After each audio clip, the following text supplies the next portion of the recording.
तो dear 9th class students, I hope आप सभी बहुत अच्छा हैं, बहुत अच्छे से स्टडी कर रहे हैं। तो आज हम फिज़िक्स का फर्स्ट चैप्टर स्टार्ट करने जा रहे हैं जिसका नाम है मोशन। बहुत अच्छे से आपने ये चैप्टर स्टडी करना है, आने वाले टाइम में आपके लिए बड़ा इंपॉर्टेंट ये चैप्टर रहने वाला है। थोड़ा लेंथी भी है, बाकी सारे चैप्टर्स से बड़ा चैप्टर है ये, मज़ेदार भी है क्योंकि काफ़ी सारे न्यूमेरिकल्स आपको इसमें सॉल्व करने को मिलेंगे। अगर ये चैप्टर आपने अच्छे से कर लिया तो आप ये मान के चलिए कि फ़िज़िक्स के ऊपर आपका होल्ड बहुत अच्छे से हो जाएगा। ठीक है, आपने सुना होगा मोशन से ही इमोशन है, चलते रहना चाहिए, चलना ही ज़िंदगी है। तो मोशन का मतलब ही ये है गति। ठीक है, तो स्टार्ट करते हैं। A body is said to be in motion. एक बॉडी मोशन में तब कहलाती है इफ़ इट चेंजेस, अगर ये चेंज कर लेती है its position with time. Time के साथ अगर ये अपनी पोजीशन चेंज कर लेती है तो वो बॉडी मोशन में कहलाएगी। आपने बहुत सारे मोशन के एग्जांपल हमारे आसपास हम देख सकते हैं। आपने झूला देखा होगा, पेंडुलम देखा होगा घड़ी का, आपने घड़ी की सुइयां देखी हैं जो लगातार चल रही हैं, चलती हुई कारें हैं, बसें हैं, दौड़ते हुए लोग हैं, सब मोशन में हैं, पूरी दुनिया चल रही है। अभी कोरोना वायरस की वजह से थोड़ी सी थम गई है, लेकिन फिर भी इस दुनिया में हर चीज़ ऐसी है जो चल रही है। ठीक है, हमारी अर्थ भी चल रही है कंटिन्यूसली, ट्रेन्स चल रही हैं, जहाज़ चल रही हैं, तो एवरीथिंग इज़ इन मोशन। लेकिन मेरा सवाल आपसे ये है कि हमें कैसे पता लगेगा कि कोई चीज़ रेस्ट पे है कि मोशन में है। एक और वर्ड आता है मोशन के साथ जो कि मोशन का अपोजिट है, दैट इज़ रेस्ट। ठीक है, अगर हम ये कहें a body is said to be at rest if it does not change its position with time. अगर कोई बॉडी टाइम के साथ अपनी पोजीशन चेंज नहीं करती तो वो रेस्ट पे कहलाएगी। लेकिन अगर आप थोड़ा टाइम रुक के देखेंगे, ऑब्जर्व करते हैं किसी चीज़ को और टाइम बीतने के साथ वो अपनी पोजीशन चेंज कर लेती है तो वो कहेंगे हम मोशन में। ठीक है, अब इसके लिए इम्पोर्टेंट क्या है। मान लीजिए आप किसी बस में बैठे हैं और बस चल रही है और दूसरी कोई बस उसी स्पीड से चल रही है और वो आपके साइड में आ जाती है। आप जब खिड़की से उस दूसरी बस को देखते हो तो आपको ऐसा लगता है, हालांकि दोनों बसेज सेम स्पीड से चल रही हैं, लेकिन आपको ऐसा लगता है कि वो बस जो आपके साइड से गुजर रही है वो रेस्ट पे है, रुकी हुई है। ठीक है, तो क्या वो रुकी हुई है? बिल्कुल नहीं, वो मोशन में है। इसका मतलब किसी भी चीज़ को रेस्ट या मोशन पे देखने के लिए आपको एक रेफरेंस पॉइंट चाहिए होता है। ठीक है, एक ऐसा पॉइंट चाहिए होता है जहां से आप ये क्लियरली पता कर सकें कि कोई ऑब्जेक्ट रेस्ट पे है कि मोशन में है। तो वो रेफरेंस पॉइंट आपका क्या होगा? वो रेफरेंस पॉइंट कोई ना कोई स्टेशनरी ऑब्जेक्ट होना चाहिए। स्टेशनरी मतलब रुका हुआ। ठीक है, कोई ऐसा ऑब्जेक्ट जो खुद नहीं चल रहा है। जैसे कि एग्जाम्पल के तौर पे आप ले सकते हो ट्री, कोई पेड़ है ना। किसी पेड़ के विद रिस्पेक्ट टू आप ये जज कर सकते हो कि कोई ऑब्जेक्ट रेस्ट पे है कि मोशन में है। ठीक है, यहाँ पे एक और इम्पोर्टेंट फैक्टर है जो मैंने लिखा है पोजीशन के साथ, वो है टाइम। तो आप जब किसी चीज़ को ऑब्जर्व कर रहे हैं, जैसे मान लीजिए आपके पास घड़ी है, कोई क्लॉक है, और या आपके हाथ पे जैसे रिस्ट वॉच है, तो आपने देखा होगा कि उसके ऊपर 3 सुइयाँ होती हैं जिनको हम हैंड्स कहते हैं। तो वो 3 सुइयाँ कौन कौन सी हैं?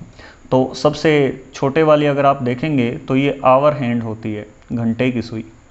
और ये वाली जैसे मिनट की सुई है, मिनट हैंड। और थर्ड जो हैंड है वो सेकंड हैंड है, मतलब सेकंड की सुई है। अब इनमें सबसे फास्ट जो है ये सेकंड वाली चल रही है, सेकंड वाली आपको चलती नज़र आ जाएगी। लेकिन ये 2 सुइयाँ आपको लगातार चलती हुई नज़र नहीं आएंगी। अगर कुछ टाइम आप इसको और ऑब्जर्व करते रहेंगे तो आपको मिनट वाली सुई भी मोशन में नज़र आएगी। इसका मतलब ये नहीं है, अगर आप थोड़े टाइम देख करके ये निष्कर्ष निकाल लेते हैं कि अरे इस पूरी क्लॉक के अंदर जो आवर हैंड है, आवर हैंड जो घंटे वाली सुई है वो तो चल ही नहीं रही, वो तो मोशन में ही नहीं है, वो तो रेस्ट पे है, तो क्या ऐसा है? बिल्कुल नहीं, चल ये भी रही है, लेकिन इसके लिए आपको और ज़्यादा टाइम वेट करना पड़ेगा। तो इम्पोर्टेंट फैक्टर यहाँ पे है टाइम। आपको अगर चीज़ों की पोजीशन चेक करनी है तो आपको टाइम लगाना पड़ेगा मोशन देखने के लिए। ठीक है,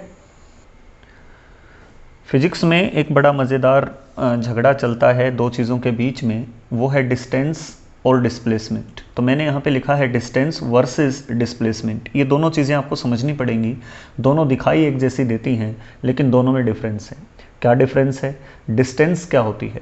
तो distance is the actual path length covered by a body. Body हम बार बार यूज़ करेंगे, आप अलग से कहीं नोट भी कर लीजिए। फिजिक्स जब तक हम स्टडी करेंगे, बॉडी या हम वर्ड यूज़ करेंगे ऑब्जेक्ट, और दोनों का ही मतलब है वस्तु। ठीक है। तो आप बॉडी कह सकते हैं, ऑब्जेक्ट कह सकते हैं, दोनों एक ही बात है। तो कोई भी बॉडी, कोई भी वस्तु जो जिस रास्ते की जितनी लेंथ कवर करती है उसको हम कहते हैं डिस्टेंस, ठीक है। और डिस्प्लेसमेंट जो होती है ये शॉर्टेस्ट डिस्टेंस होती है, छोटे से छोटी डिस्टेंस, इससे छोटी डिस्टेंस हो ही नहीं सकती between the initial and final position of a body.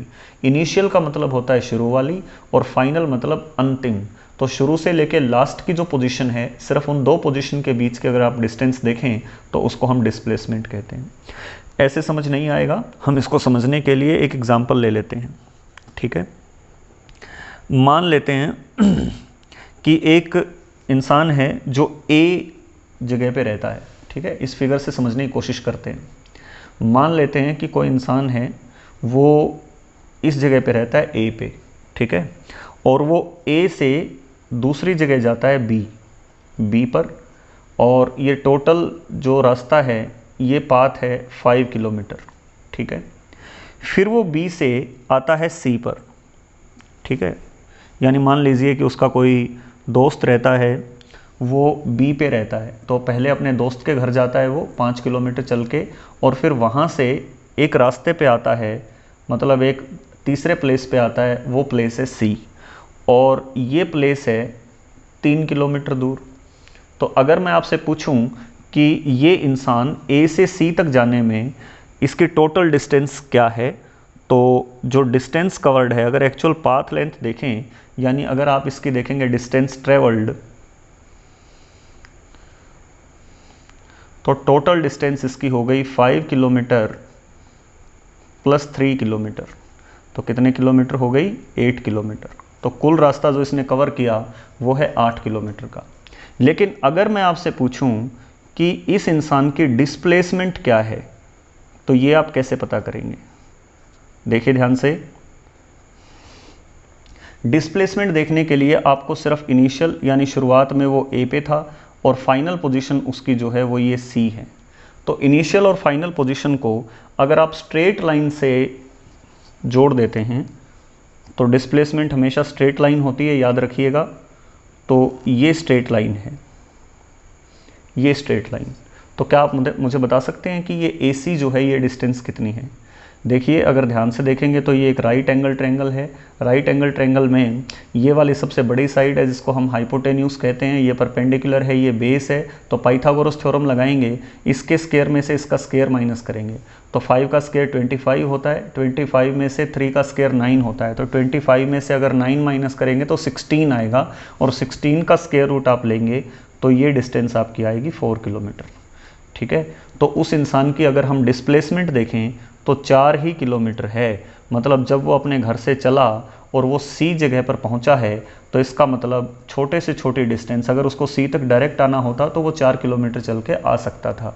तो this is the difference between distance and displacement. याद रखना है आपने, डिस्प्लेसमेंट के नीचे आप लिख भी सकते हो कि डिस्प्लेसमेंट हमेशा एक स्ट्रेट लाइन होती है, स्ट्रेट लाइन, ठीक है, ओके। अब हम थोड़ी सी इसके आगे की बात करते हैं, ठीक है। 2 वर्ड होते हैं, वो 2 वर्ड क्या हैं देखिए ज़रा। देखिए एक वर्ड होता है मैग्नीट्यूड, ठीक है। मैग्नीट्यूड का मतलब वैल्यू होता है, या आप कह सकते हो साइज़, ठीक है। और एक होता है मैग्नीट्यूड के साथ डायरेक्शन। जैसे मैं कहूँ कि कोई कार जो है वो 50 किलोमीटर चली, तो ये मैं बात कर रहा हूँ सिर्फ मैग्नीट्यूड की। लेकिन अगर मैं कहूँ कि एक कार 50 किलोमीटर चली टुवर्ड्स ईस्ट, ईस्ट की तरफ, तो मैं यहाँ डायरेक्शन की भी बात कर रहा हूँ मैग्नीट्यूड के साथ। तो अगर यहाँ सिंपल 50 किलोमीटर लिखा है तो I am talking about the distance, मैं बात कर रहा हूँ डिस्टेंस की।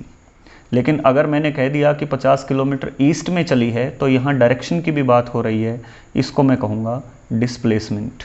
तो ये डिफरेंस है डिस्टेंस में और डिस्प्लेसमेंट में, सेकेंड पॉइंट ऑफ डिफरेंस। तो फिजिक्स में 2 टाइप की क्वांटिटीज़ होती हैं। क्वांटिटीज़ वो जिनको हम मेज़र कर सकते हैं, नाप सकते हैं। एक होती है स्केलर क्वांटिटी, एक होती है वेक्टर क्वांटिटी। स्केलर क्वांटिटी वो क्वांटिटी है जिसमें सिर्फ मैग्नीट्यूड होता है, जैसे अभी अभी हमने बात की कि 50 किलोमीटर डिस्टेंस की जैसे बात की। और वेक्टर क्वांटिटी वो होती है जिसमें मैग्नीट्यूड के साथ डायरेक्शन भी होती है, जैसे मैंने कहा 50 किलोमीटर टूवर्ड्स ईस्ट, ठीक है। तो जाहिर सी बात है कि ये 50 किलोमीटर मैंने बताया था ये डिस्टेंस है, तो आपने याद रखना है बच्चों कि distance is a scalar quantity. और मैंने 50 किलोमीटर जो टूवर्ड्स ईस्ट कहा था, मैंने आपको बताया था कि दिस इज़ डिस्प्लेसमेंट, तो आपने याद रखना है कि displacement is a vector quantity. Displacement vector quantity है और डिस्टेंस हमारी स्केलर क्वांटिटी है।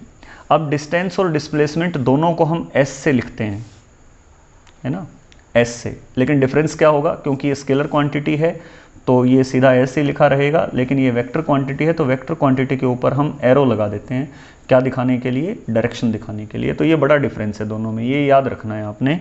इसके बाद हम आगे की बातें करते हैं। अगला जो पॉइंट ऑफ डिफरेंस है डिस्टेंस और डिस्प्लेसमेंट में, वो क्या है?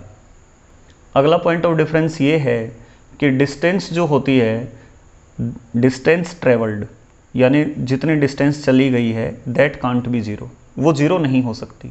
लेकिन डिस्प्लेसमेंट तो जीरो हो सकता है। कैसे, देखिए, ठीक है। अगर यही वाला पॉइंट ले लेते हैं कि मान लीजिए कोई इंसान है, वो ए से चला, ठीक है, अपने दोस्त के घर गया, बी पर कितने किलोमीटर चल के गया, 5 किलोमीटर। वहाँ से एक तीसरी जगह आया, ठीक है, कितने किलोमीटर चल के आया, मान लेते हैं 3 किलोमीटर, 3 किलोमीटर चल के आया, कहाँ तक आया, सी तक। और सी से वापस वो ए पर आ गया, अपने घर आ गया, कितने किलोमीटर चल के आया, 4 किलोमीटर। तो मुझे बताइए कि यहाँ डिस्टेंस कितनी है। तो डिस्टेंस आप कहेंगे, डिस्टेंस हो गई 5 + 3 + 4, तो टोटल डिस्टेंस हो गई 12 किलोमीटर। ये तो है डिस्टेंस। लेकिन अगर आप डिस्प्लेसमेंट देखेंगे तो वो इंसान ए से ही चला था और घूम फिर के ए पर ही आ गया, तो डिस्प्लेसमेंट यहाँ पे हो गई आपकी 0 किलोमीटर, मतलब 0, ठीक है। तो डिस्प्लेसमेंट आपकी 0 हो सकती है। एक और पॉइंट देखते हैं। मान लेते हैं कि एक सर्कुलर मोशन की बात करते हैं। मान लेते हैं कि कोई पार्टिकल है, वो सर्कुलर रास्ते पर चल रहा है ऐसे, ठीक है। सर्कुलर रास्ते पर कैसे, मान लेता हूँ कि मैं, ये एक सर्कल है, इसका सेंटर है O, और यहाँ A पर कोई इंसान जो है वो अपनी जगह पे रहता है, और इस सर्कल की रेडियस R है, ठीक है।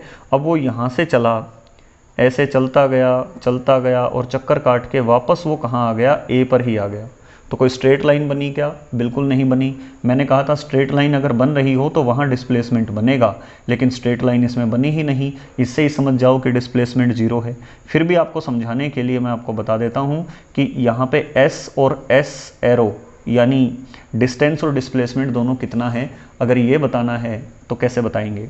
तो डिस्टेंस मैंने कहा था, सर्कल की जो लेंथ होती है वो आपने मैथमेटिक्स में पढ़ा हुआ है, 2πr से निकालते हैं आप सर्कमफेरेंस। अगर आपको ये रेडियस पता लग जाए तो आप बता सकते हो कि ये सर्कल कितना लंबा वो चला है। लेकिन डिस्प्लेसमेंट यहाँ पे कितनी है, 0, क्योंकि यहीं ए से ही चला था और ए पर ही वो वापस आ गया है, ठीक है।